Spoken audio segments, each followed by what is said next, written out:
With the tragedy that took place in Boston still fresh in the minds of Americans across the country, today on Four Tires and Fuel, we look at how Americans have turned to the sport of NASCAR as a source and symbol of patriotism and the American spirit.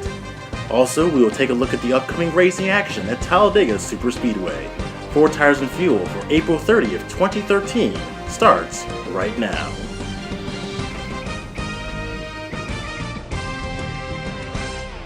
I'm Mike Campbell, and welcome to this week's edition of Four Tires and Fuel. I want to start off by saying I offer my heartfelt condolences to the families and those impacted by the Boston Marathon bombings.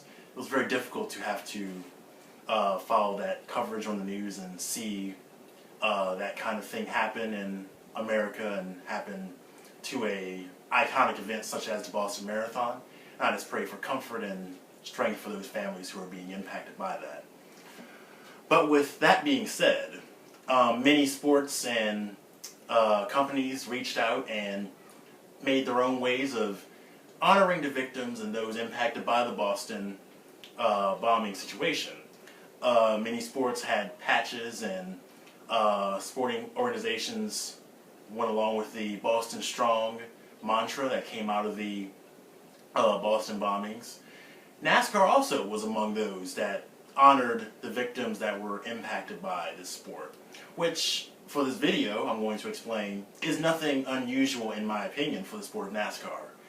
Many sports, among the big sports in the United States, that would be the MLB, NBA, NFL, and NHL for this discussion. Many of those sports are very interconnected with the United States and with what's going on here. So when things happen, they do find a way to take time out to address those and make whatever possible statements they can in terms of response to, and also in honoring people. We saw with baseball, the Boston Red Sox and the New York Yankees shared logos on the Yankee Stadium, and that was their way of honoring that those who were lost in Boston. In NASCAR, since we're focused in NASCAR, a lot of teams such as Michael Waltrip Racing ran special subtle paint schemes. You may not have noticed them if you weren't really looking, but they ran subtle paint scheme changes where the numbers on their race cars were changed to look like those that would be on a sign for a runner during the Boston Marathon. I thought that was a very, very respectful and polite way to honor those impacted by the Boston Marathon bombings. Also, other teams ran the Boston Strong logo on their cars as well. If I'm not mistaken, that was featured on the Roush Fenway cars, considering Jack Roush does have a partnership with Fenway, and it was not surprising to see them take part in that and honor those victims as well.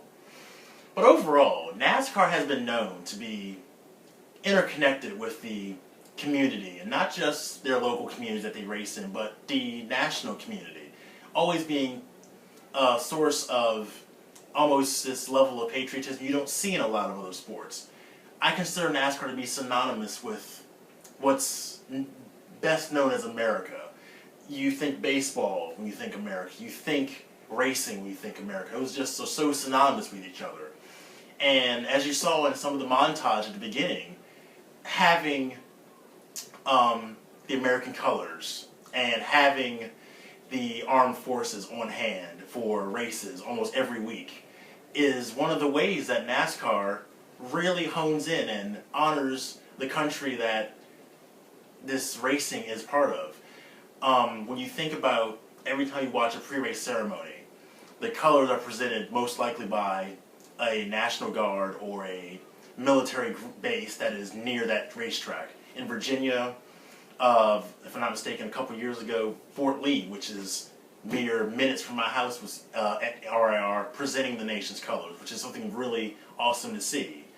Having that level of patriotism and that kind of connection to the American people, I think, is important in these kind of situations where these bad things can happen. It's a way of showing a sport that they care. They really truly care about not just generating revenue from having fans in their stands and TV spots and things like that. It shows they actually care about the community itself, the people that are NASCAR fans. They're not they're people first, NASCAR fans second, in my opinion. And I think NASCAR really understands that.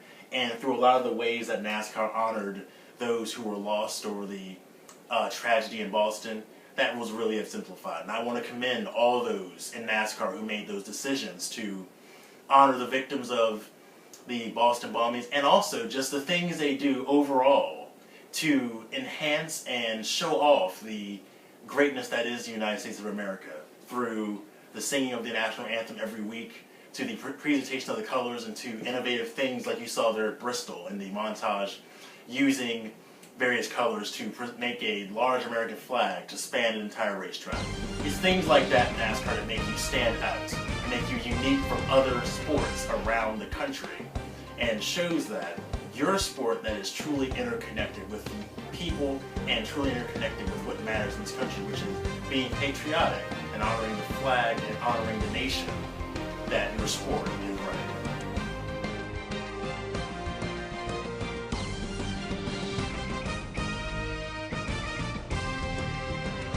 Coming up this week, NASCAR heads over to one of the biggest tracks on the schedule, the Talladega Superspeedway.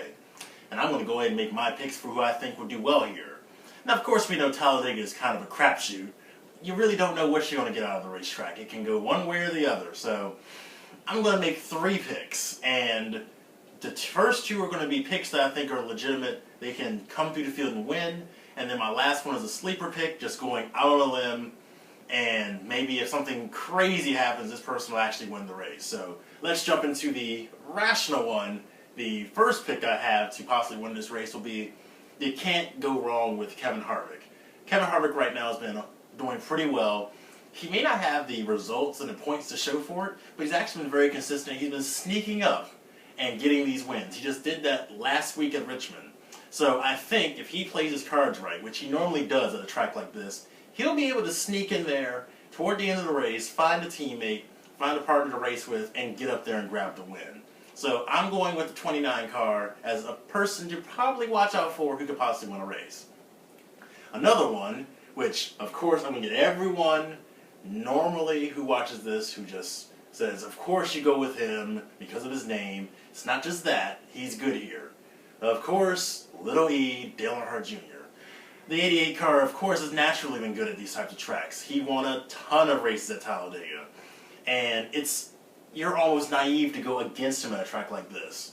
Even if he doesn't have a car he may think that he could win with, he can get it worked on and even have partners that are willing to work with him and get him to the front. So having that 88 car on your lineup for your fantasy team would probably be the best thing to do. But I'm going to throw one more name in there as a possible sleeper pick if everything goes well and the planets line up just right. I'm going to throw Danica Patrick in there. Now, hear me out. Before you click X on the video, hear me out. Danica Patrick ran really well at Daytona. I was impressed with how she ran. And she finished in the top 10, if I'm not mistaken. I don't feel like looking, so I'm going to assume I think I'm right. I'm pretty sure she finished within the top 10, actually. She did well at the track. I know her finishes as of this season outside Daytona haven't been anything to call home about. But if they bring a similar car that they brought to Daytona, which we all know Talladega is a different monster, a much wider, a little bit faster, and we're bringing these new cars here, we know it's going to be a little different. But if they bring a car very similar to that, built for Talladega, this team, the number 10 GoDaddy team, could be pretty interesting toward the end of the race. She hung up there for most of the race, and it seemed like she didn't know quite what to do toward the ending stage of the Daytona. I'm getting my tracks mixed up. I'm too tired for this. Toward the end of Daytona, and she kind of fell back in the field. I think maybe during the course of this race and her practices and things like that this week, she'll be able to better understand how to handle herself in those tight situations. So I'm going to say Danica Patrick could possibly sneak up there and steal a win. If anything, possibly steal a top 5. I guess I'll go with that. She may get a top 5, and if everything goes perfect, she may be able to get the win. Well, that's my take. If you have your own opinion, go ahead and send me a comment. Send me a comment down below, in that box down there below everything. Just write a comment down there. Give me your take on who you think is actually going to win this race at Talladega. Of course, you can follow us on Twitter at 4TiresAndFuel. And of course, visit the Facebook page at www.facebook.com/4tiresandfuel. And you can follow me on Twitter at It's The Soup. Sorry for not making the video last week, guys. I was tired. I'm not even gonna sit here and make something up. I was exhausted. Ugh. So I'm gonna try and get back in the habit of making sure I get these videos up to you every single week when I can, hopefully by Tuesday. But that's enough of me rambling enough for today. For 4 Tires and Fuel on this Tuesday evening, I'm Mike Campbell. Thanks for watching. Be sure to subscribe right there on the bottom of the video, and have a great day and enjoy the races this week at Talladega.